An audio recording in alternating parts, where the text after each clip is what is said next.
Namaste. This is Udvita Bhunagiri and I am 14 years young. Welcome to my platform. This is the platform where I'm going to explore and digest India's culture, rich heritage, lost temples, unsung freedom fighters and our tradition, and also fun hobbies like cubing and Bhagavad Gita, which is really important for this generation. So if you like my content and find it informative, please encourage your kids too. Please like and subscribe only if you like my content and find it informative. Veer Savarkar is one of the most fierce and selfless freedom fighters India has ever seen. He has gone through a lot in his lifetime just for the sake of India and its independence. The India we see today is the work of hundreds of freedom fighters, including Veer Savarkar. This video is just a means to express gratitude and pay tribute to him. Vinayak Damodar Savarkar, also known as Veer Savarkar, was an Indian politician, activist, and writer. He formulated the concept of Hindutva during his time of confinement at Ratnagiri in 1922. This idea centered around a strong sense of Hindu identity and cultural nationalism. Savarkar's thoughts and writing significantly influenced the development of Hindu nationality and ideology in India.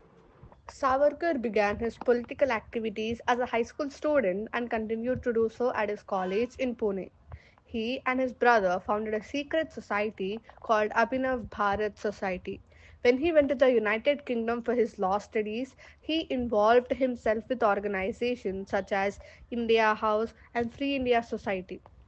He also published books advocating complete Indian independence by revolutionary means.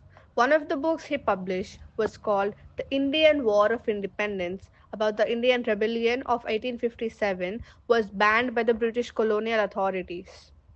In 1910, Savarkar was arrested by the British government and was ordered to be extradited to India for his connections with the India House. On the voyage back to India, Savarkar staged an attempt to escape from the steamship SS Moray and seek asylum in France while the ship was docked in the port of Marseille.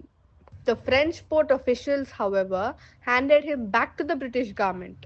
On return to India, Savarkar was sentenced to life terms of imprisonment totaling 50 years and was moved to the cellular jail in Andaman and Nicobar Islands. He was released in 1924 by the British officials after he wrote a series of mercy petitions to the British. He virtually stopped any criticism of the British regime after he was released from jail. After being released from his restriction to Ratnagiri district in 1937, Savarkar started traveling widely, becoming a forceful orator and a writer, advocating Hindu political and social unity. In his Ahmedabad addressal, he supported the two-nation theory. The Hindu Mahasabha under Savarkar's leadership endorsed the idea of India as a Hindu Rashtra. Savarkar merged his own youth organization, Tarun Hindu Sabha, with the RSS and helped its expansion. Savarkar, after his release in 1937, joined them in spreading the RSS and giving speeches in its support. Officials in the Home Department called the RSS the volunteer organization of the Hindu Mahasabha. In 1939, the Indian National Congress, which was the dominant party in India at the time, resigned from their positions in protest.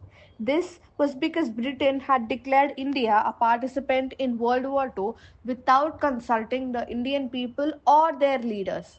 The Congress party wanted India to have a say in its own foreign policy and didn't want to be automatically drawn into the war.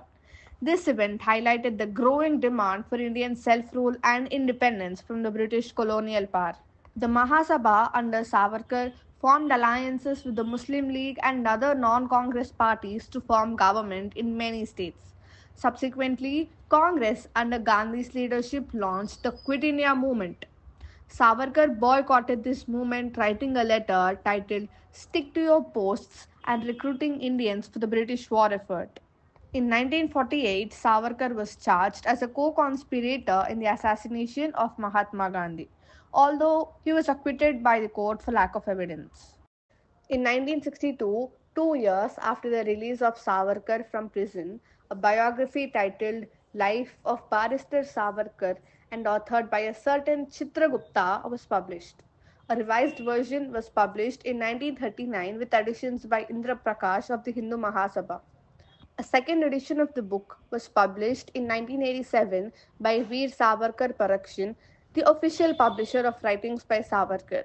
In its preface, Ravindra Vaman Ramdas deduced that Chitragupta is none other than Veer Savarkar. As India pays tribute to Savarkar, it is essential to remember his contributions to the nation's freedom struggle.